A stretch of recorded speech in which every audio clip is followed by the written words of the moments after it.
The unprecedented missile attacks on Israel in June 2025, originating from Iranian territory, marked a significant escalation in regional hostilities.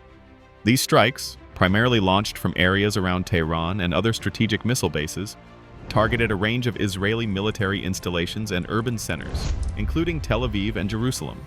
This offensive was characterized by Iran's deployment of a substantial arsenal, including approximately 100 ballistic missiles and numerous drones, notably featuring hypersonic variants in multiple salvos. This was explicitly a retaliatory measure, following what Iran described as massive Israeli airstrikes on its nuclear and military sites. Despite the sophisticated multi-layered defense systems employed by Israel and its allies, the sheer volume and nature of the Iranian assault presented formidable challenges. Even with an estimated 90% interception rate by the Israel Defense Forces, IDF, the remaining 10%, potentially around 10 projectiles, had the capacity for devastating impact. The destructive potential of a single ballistic missile warhead is immense, capable of leveling an entire city block, as evidenced by previous strikes on Tel Aviv.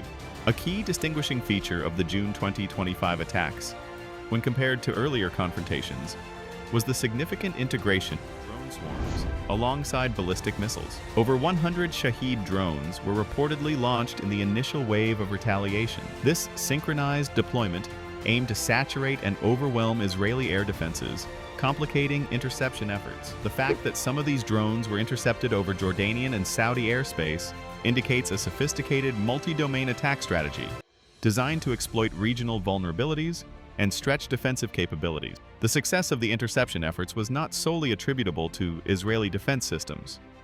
Crucially, it involved direct intervention from U.S. naval assets. A U.S. Navy destroyer, the USS Thomas Hudner, stationed in the eastern Mediterranean Sea, actively engaged and successfully neutralized Iranian missiles en route to Israel. Another destroyer was strategically positioned on standby, ready for deployment if deemed necessary by the White House.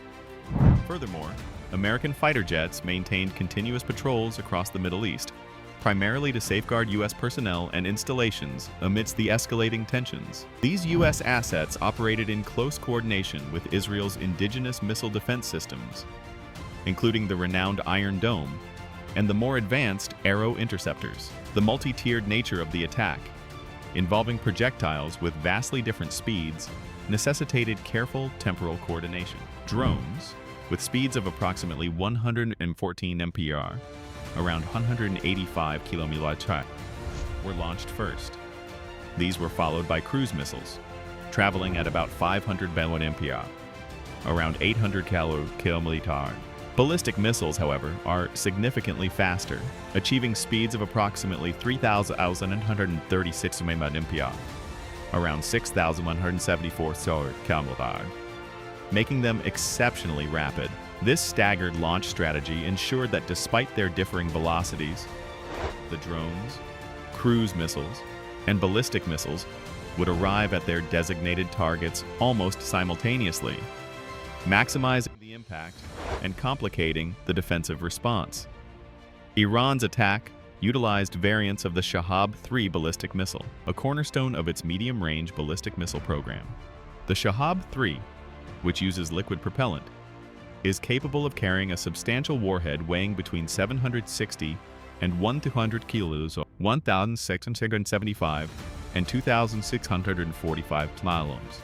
The operational sequence of such a ballistic missile involves several distinct phases. 1. Launch. The missile is vertically positioned and fired. 2. Ascent. Its trajectory takes it into or near the edge of Earth's atmosphere. 3. Separation. The warhead payload detaches from the rocket booster that propelled it. 4. Re-entry. The warhead then re-enters the atmosphere, descending towards its target. 5. Warhead delivery. Depending on the variant, the missile can carry a single or multiple warheads. The warhead typically separates from the single-stage rocket after it has traversed more than half the distance to its target. Earlier Scud variants, from which the Shahab-3 evolved, had a circular error probable, CEP, of 300 to 450 meters, meaning 50% of the fired missiles would land within a circle of that diameter.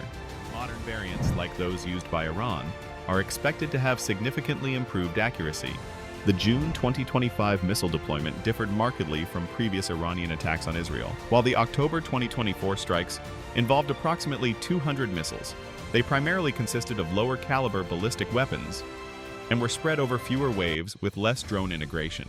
The Operation True Promise in 2024 focused on specific military sites, including the Nevatim Air Base near Beersheba and the Tel Nof Air Base, both of which house Israel's multi-billion-dollar F-35 fighter jets and other high-value assets. Additional targets included the Hatzor Air Base in the Negev Desert and the Mossad headquarters in Tel Aviv. June 2025 attack, by contrast, saw a larger number of high-caliber ballistic missiles and a more sophisticated multi-wave, drone-integrated approach.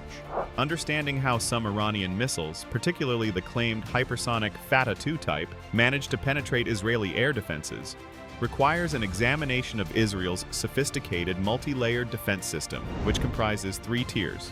1. Arrow Missile Defense System. This long-range system is specifically designed to intercept ballistic missiles outside Earth's atmosphere, providing enhanced protection. Each Arrow interceptor costs several $1 million. 2. David's Sling System. This intermediate layer is designed to intercept medium to long-range missiles and drones. It has a reported range of up to 180 miles. 3. Iron Dome. The lowest tier, designed to intercept short-range rockets and artillery shells, with a range of approximately 40 miles. The Arrow Missile Defense System comprises 3 core components: the missile launcher unit, the Green Pine radar antenna, and the Arrow missile itself.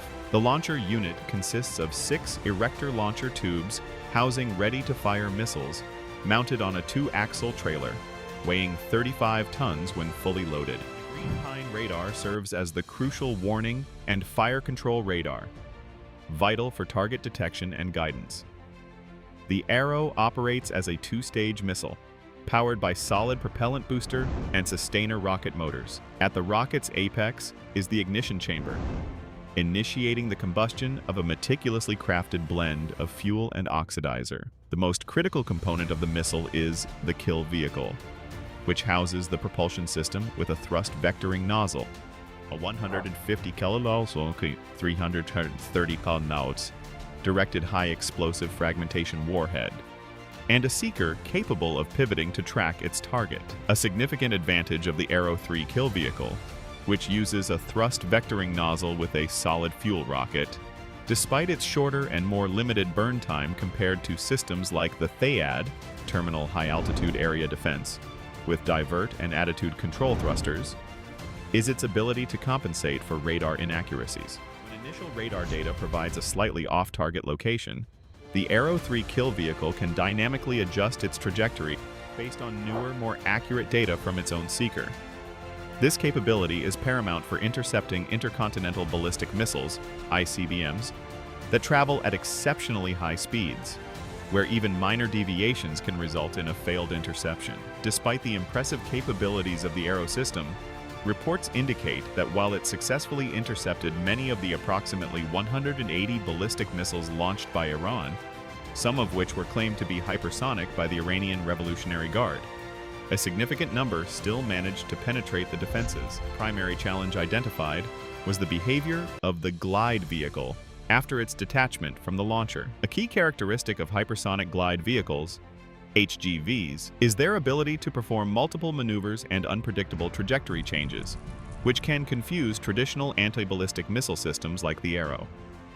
This evasive maneuvering also effectively bypassed the David's Sling and, ultimately, the Iron Dome system, neither of which is designed to effectively counter hypersonic missiles like the Fatah-2. Consequently, some interceptors missed their targets, allowing these advanced glide vehicles to impact military bases, reportedly striking locations where high-value assets, including $100 million F-35 fighter jets, were stationed. The economic implications of this single day of missile attacks were substantial. Iran's expenditure on launching ballistic missiles and drones was estimated to exceed $200 million. In stark contrast, the IDF's defensive operations incurred a cost of approximately $1 billion. This figure includes the cost of Arrow missiles, around $2.5 million each, David's Sling interceptors, around $1 million each, and Iron Dome missiles, ranging from $20,000 to $100,000 per missile depending on inflation. In comparison, Iranian ballistic missiles are estimated to cost around $200,000 each, and their drones only $20,000 to $50,000 each, highlighting a significant asymmetry in the cost of offense versus defense in modern missile warfare. This disparity raises critical questions about the sustainability of current defensive strategies against a persistent, high-volume threat.